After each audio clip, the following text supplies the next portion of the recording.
Bismillahirrahmanirrahim.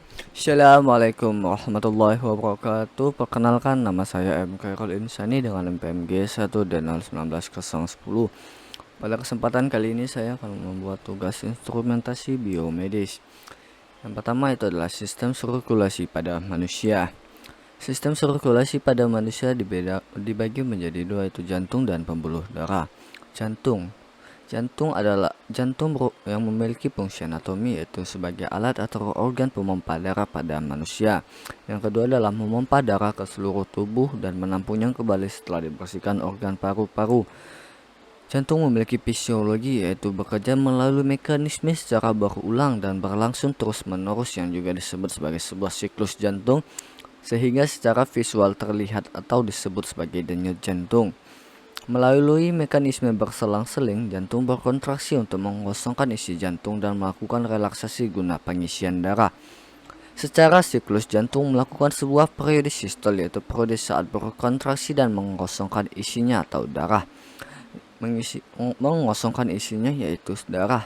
Dan periode diastol, yaitu periode melakukan relaksasi dan pengisian darah pada jantung. Kedua serambi mengendur dan berkontraksi secara bersamaan, dan kedua bilik juga mengendur dan berkontraksi secara bersamaan pula untuk melakukan mekanisme tersebut. Sel otot jantung melakukan kontraksi dengan tujuan untuk memompa darah yang dicetuskan oleh sebuah potensi aksi dan menyebar melalui membran sel otot. Ketika melakukan kontraksi, jantung menjadi berdenyut secara berirama. Kejadian tersebut diakibatkan karena jantung memiliki sebuah mekanisme untuk mengalirkan listrik yang ditimbulkannya sendiri dan untuk melakukan kontraksi dan melakukan relaksasi. Yang kedua adalah pembuluh darah. Pembuluh darah memiliki anatomi merupakan jalur untuk darah yang mengalir ke seluruh tubuh dari jantung ke jaringan tubuh. Begitu juga dengan sebaliknya. Pembuluh darah juga memiliki fisiologi, yaitu sistem peredaran darah terdiri dari jantung dan pembuluh darah. Jantung akan memompa darah, sementara pembuluh darah akan mengalirkan darah dari dan ke jantung. Darah yang diedarkan tersebut akan melewati seluruh tubuh dan membawa oksigen, nutrisi, serta hormon untuk diserap oleh sel-sel tubuh. Darah juga akan mengangkut zat-zat sisa seperti karbon dioksida untuk dikeluarkan dari tubuh. Tiap pembuluh darah hanya mengalirkan darah ke satu arah saja. Misalnya pembuluh arteri yang mengalirkan darah dari jantung dan pembuluh vena yang mengalirkan darah kembali ke jantung. Yang kedua adalah sistem respirator pada manusia. Sistem respirator pada manusia yang bagian pertama itu adalah hidung. Hidung memiliki fungsi anatomi, yaitu sebagai respirasi, indera penciuman, penyaring udara, melembabkan udara, menghangatkan udara, identifikasi memori dan emosi, dan membentuk suara. Fisiologinya itu adalah udara yang kita hirup pertama-tama akan masuk ke rongga hidung. Di bagian atas rongga hidung terdapat epitelium penciuman atau olfaktori. Olfaktori memegang peranan penting dalam hal penciuman karena mengandung reseptor yang dapat mendeteksi aroma.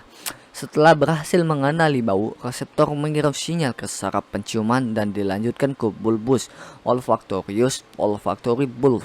Setelah itu sinyal dikirim ke otak untuk diinterpretasikan sebagai bau. Sebagaimana yang Anda hirup, hidung juga memiliki peran penting lainnya, yaitu sebagai pintu saluran pernapasan. Mula-mula udara yang kita hirup akan masuk melalui lubang hidung menuju rongga hidung untuk dilakukan proses penyaringan. Debu atau partikel yang tidak seharusnya masuk dalam paru-paru akan tertinggal di rongga hidung. Udara yang sudah bersih akan melanjutkan perjalanannya ke trakea atau saluran udara, kemudian berakhir dari paru-paru. Ketika kita mengembuskan napas, udara di paru-paru akan keluar melewati jalan yang sama. Yang kedua adalah feruk atau hulu kerongkongan. Feruk memiliki fungsi anatomi, yaitu menjadi jalan untuk udara, memisahkan udara dari makanan dan air, berperan dalam proses menelan makanan, mendorong makanan ke dalam kerongkongan, menyeimbangkan tekanan darah, dan membantu bisa berbicara. Fisiologinya adalah salah satu fungsi faring dalam sistem pernafasan dalam menjadi jalur agar udara dari hidung bisa mencapai paru melalui laring dan trakea. Pada faring terdapat isthmus yang membantu Anda untuk bisa bernapas melalui hidung dan mulut. Fungsi faring lainnya adalah mencegah udara agar tidak masuk ke sistem pencernaan dan agar makanan serta minuman tidak masuk ke sistem pernapasan. Hal ini bisa terjadi karena adanya epiglotis atau katup di bagian ujung dari paring.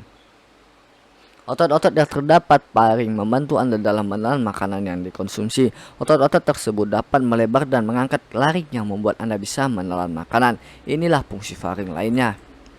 Fungsi faring yang cukup penting adalah membantu makanan agar bisa masuk ke dalam kerongkongan. Makanan akan dibawa ke kerongkongan melalui kerja kontraksi otot melingkar pada paring. Siapa sangka fungsi faring berikutnya adalah membantu menyeimbangkan tekanan udara di gendang telinga. Udara bisa disimbangkan karena faring terhubung dengan telinga bagian tengah dengan bantuan saluran Eustachius. Fungsi faring yang jarang diketahui adalah membuat bisa berbicara atau melafalkan kata. Faring bekerja sama dengan otot-otot lain untuk membuat suara. Faring bertugas untuk memberikan suara saat kata pertama dan menyalurkan suara keluar dari mulut. Yang ketiga adalah laring atau pangkal tenggorokan yang memiliki fungsi anatomi, yaitu adalah menghasilkan suara, mengarahkan makanan masuk, melindungi saluran pernapasan dan penghubung faring dan trakea. Laring memiliki fisiologi, yaitu memiliki organ disebut pita suara yang berperan sebagai penting dalam pembentukan suara manusia saat udara masuk melalui ritma glottidis atau celah di antara lifatan vokal dan cartilago arytenoid yang tertutup. Pita suara akan bergetar dan menghasilkan suara. Pita suara terletak di dalam faring yang membuka saat bernapas dan tertutup saat menelan dan proses pembuatan suara. Selain itu, pita suara juga terdiri atas bekas-bekas ligamen yang elastis. Laring juga berfungsi untuk membantu mengarahkan makanan masuk ke esofagus. Saat makanan, gerakan mundur lidah memaksa epiglotis cartilago pada laring untuk menutupi glotis bagian tengah laring agar makanan tidak masuk ke paru-paru. Laring juga berperan penting dalam melindungi saluran pernapasan manusia. Laring mampu melindungi saluran pernapasan dari masuknya benda asing yang dapat membahayakan saluran pernapasan. Di bagian pangkal laring terdapat epiglotis yang berfungsi sebagai katup pangkal tenggorokan. Fungsi dari katup pangkal tenggorokan ini membuka dan menutup trakea. Epiglotis akan membuka saat kita bernapas, saat kita makan dan minum. Epiglotis menutup trakea sehingga makanan dan minuman tidak akan masuk ke saluran pernapasan. Yang keempat adalah trakea atau batang tenggorokan. Trakea memiliki fungsi anatomi, yaitu menyalurkan udara menuju paru-paru, menangkal benda asing yang masuk. Yang ketiga adalah mempelancar sistem pencernaan, dan yang terakhir adalah membantu agar batuk lebih lancar. Trakea memiliki fisiologi, yaitu saat udara masuk, trakea akan menghangatkan dan melembabkan udara sebelum akhirnya memasuki paru-paru. Pada dinding trakea terdapat lendir dan silia, rambut-rambut kecil yang bertugas mengurangi jumlah benda asing di udara, mulai dari bakteri, virus, serta jamur. Dengan demikian, udara yang masuk ke paru-paru Anda menjadi lebih bersih sehingga kesehatan Anda terjaga. Trakea dapat memberikan ruang lebih longgar bagi kerongkongan dengan tulang-tulang rawannya yang fleksibel. Proses menelan makanan pun menjadi lebih mudah. Ketika Anda batuk, terjadi kontraksi pada otot-otot trakea. Kontraksi ini menyebabkan udara lebih mudah keluar saat Anda batuk. Batuk memang pada dasarnya diperlukan manusia untuk membersihkan saluran pernapasan dari lendir dan partikel-partikel asing lainnya. Yang kelima adalah bronki atau saluran pernapasan. Memiliki anatomi, yaitu menghubungkan saluran pernapasan atas dengan paru. Yang kedua adalah memastikan suplai oksigen ke dalam tubuh. Yang ketiga adalah menghalau masuknya partikel asing ke dalam paru-paru. Bronki atau saluran pernapasan memiliki fisiologi, yaitu bronkiolus akan membawa udara yang kaya oksigen ke kantong udara alveolus. Selanjutnya, di dalam alveolus terjadi pertukaran udara antara oksigen yang akan diedarkan seluruh tubuh dan karbon dioksida yang harus dikeluarkan oleh paru-paru. Setelah proses pertukaran udara selesai, bronkiolus akan kembali mendorong udara yang mengandung karbon dioksida agar keluar dari paru-paru. Selanjutnya adalah paru-paru. Paru-paru memiliki anatomi, yaitu pelindung organ lain sebagai ciliaris, eskalator, alat respirasi dan pengendali pH darah, dan sebagai tempat penampung darah. Paru-paru memiliki fisiologi, yaitu ketika Anda menarik napas atau disebut dengan inspirasi atau inhalasi, diafragma dan otot-otot di antara tulang rusuk Anda akan berkontraksi dan meluaskan rongga dada, sehingga paru-paru bisa mengembang dan terisi udara. Udara masuk lewat hidung dan mulut dan melewati proses penyaringan partikel-partikel kecil oleh rambut-rambut hidung, lalu menuju ke trakea atau batang tenggorokan. Udara dari trakea masuk ke paru-paru melewati serangkaian cabang di paru-paru yang disebut dengan bronkus dan bronchiolus. Kemudian berujung di alveolus. Ketika udara mencapai alveolus, terjadi proses pertukaran antara oksigen dan karbon dioksida pada pembuluh darah kecil. Proses pertukaran antara oksigen dan karbon dioksida pada pembuluh darah kecil bernama kapiler. Oksigen masuk ke dalam kapiler, kemudian menumpang sel darah merah menuju ke jantung dan untuk disebarkan ke seluruh tubuh. Di saat yang bersamaan, karbon dioksida masuk dari kapiler ke rongga paru. Setelah pertukaran oksigen dan karbon dioksida selesai, otot diafragma dan tulang rusuk kembali rilis dan rongga dada kembali seperti semula. Udara yang mengandung karbon dioksida pun terdorong dari alveolus menuju bronchiolus, bronkus, trakea hingga keluar melalui hidung. Selanjutnya adalah sistem pencernaan pada manusia. Sistem pencernaan pada manusia dimulai dari mulut, yaitu mulut memiliki anatomi berfungsi untuk mengunyah makanan menjadi lebih halus agar mudah dicerna. Di dalamnya terdapat organ-organ pelengkap yaitu lidah, gigi, dan kelenjar ludah. Mulut memiliki fungsiologi yaitu adalah gigi memotong makanan menjadi potongan-potongan kecil. Potongan kecil makanan lalu dibasahi oleh air liur sebelum lidah dan otot-otot lain mendorong makanan ke dalam faring dan melanjutkan dalam kerongkongan atau esophagus. Bagian luar lidah terdiri dari papila, yakni tonjolan-tonjolan yang berfungsi mencengkram makanan dan mengenali rasa. Sementara itu, kelenjar ludah terletak di bawah lidah dan dekat rahang bawah menghasilkan air liur ke dalam mulut. Air liur berperan penting untuk memecah makanan, melembabkannya, dan membuatnya lebih mudah untuk ditelan. Air liur juga mencegah karbohidrat dengan salah satu enzim pencernaan terpenting bagi manusia, yaitu vitalin atau amilase.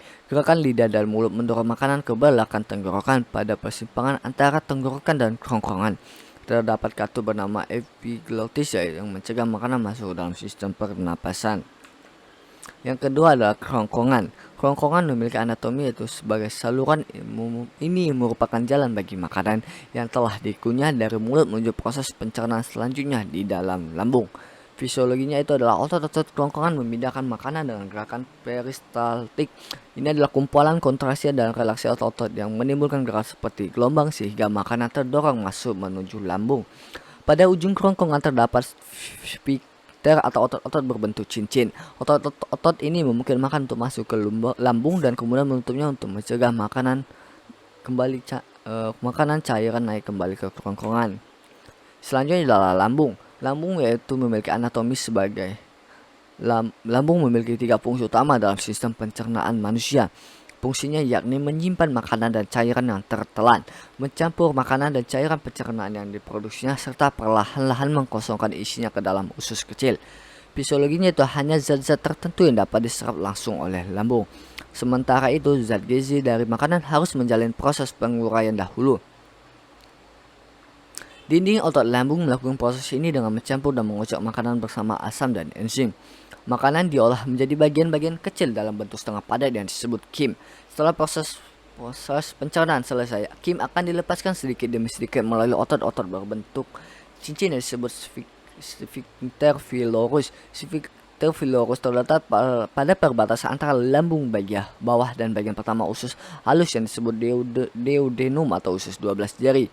Sebagian besar makanan baru meninggalkan sehingga 4 jam setelah makan. Selanjutnya adalah usus halus. Usus halus memiliki anatomi. Yang pertama adalah menyerap nutrisi dari makanan, memudahkan nutrisi digunakan oleh tubuh, menetralkan makanan, membantu menjaga keseimbangan cairan dan elektrolit. Selanjutnya berperan dalam sistem kekebalan tubuh. Fisiologinya adalah usus halus melanjutkan proses pencernaan menggunakan enzim yang dilakukan oleh pankreas dan empedu dari hati. Enzim ini bertugas untuk memecah protein lemak dan karbohidrat dari makanan. Selain itu, bakteri di usus kecil juga memproduksi enzim untuk mencegah cerna karbohidrat. Selanjutnya adalah kelenjar pencernaan. Memiliki anatomi yaitu kelenjar pencernaan berperan untuk menghasilkan berbagai enzim pencernaan. Enzim yang dihasilkan oleh kelenjar pencernaan ini dibutuhkan untuk membantu proses pencernaan makanan sehingga lebih mudah diserap oleh tubuh. Fisiologinya itu adalah kelenjar Pencernaan lebihnya dari sistem pencernaan yang berperan dalam menghasilkan enzim dan sistem cerna.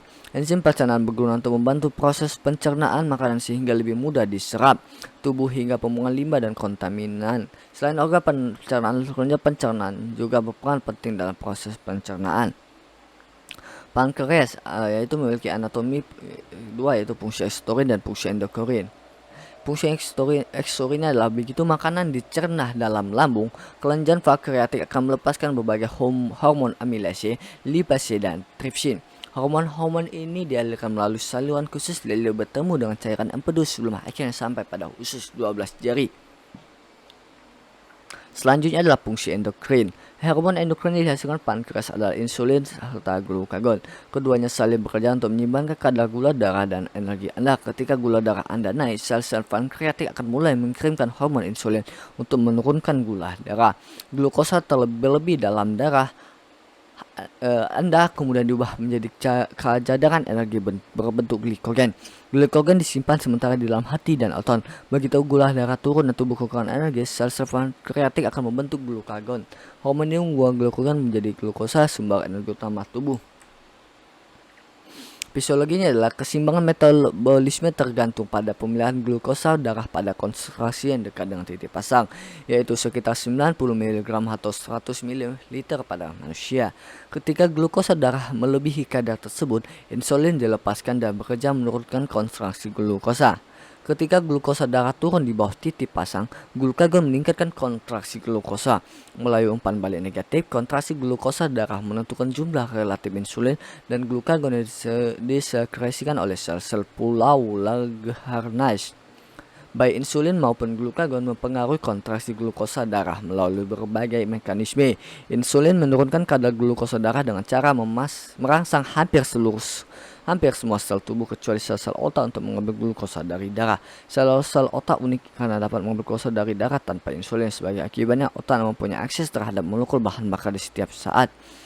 Insulin juga menurunkan glukosa darah dengan memperlambat perombakan glikogen dalam hati dan menghambat konversi atau perubahan asam amino dan asam lemak menjadi gula. Hati dan otot menyimpan gula sebagai glikogen, sementara sel-sel jaringan adiposa mengubah glukosa menjadi lemak. Hati merupakan pusat kunci pengolahan bahan bakar karena hanya sel hati yang sensitif terhadap glukagon. Secara normal, glukagon mulai mempunyai pengaruh sebelum glukosa darah turun lebih rendah dari titik pasang. Pada kenyataannya, segera setelah kelebihan glukosa dikeluarkan dari darah, glukagon akan memberikan sinyal ke sel-sel hati untuk meningkatkan hidrolisis glikogen, mengubah asam amino dan asam lemak menjadi glukosa dan memulai pelepasan glukosa secara perlahan kembali ke dalam sirkulasi. Yang selanjutnya adalah hati. Hati memiliki anatomi yaitu menghancurkan sel darah merah yang sudah tua, membersihkan darah, menyimpan cadangan energi dan nutrisi, memproduksi zat yang dibutuhkan tubuh. Fisiologinya adalah sel darah merah diproduksi secara teratur dalam tubuh, tepatnya sumsum tulang. Sel darah ini umumnya memiliki usia sekitar 100-120 hari. Setelah itu sel darah merah yang sudah tua akan diproses oleh organ hati dan menghasilkan bilirubin. Nantinya bilirubin akan diserang oleh ginjal dan keluarkan melalui urin. Proses inilah menjadikan urin berwarna kekuningan. Untuk menjaga fungsi satu ini, hati akan mengubah senyawa berbahaya tersebut menjadi molekul larut dalam air dan keluarkan melalui urin. Itu adalah penjelasan dari saya dan saya ucapkan terima kasih.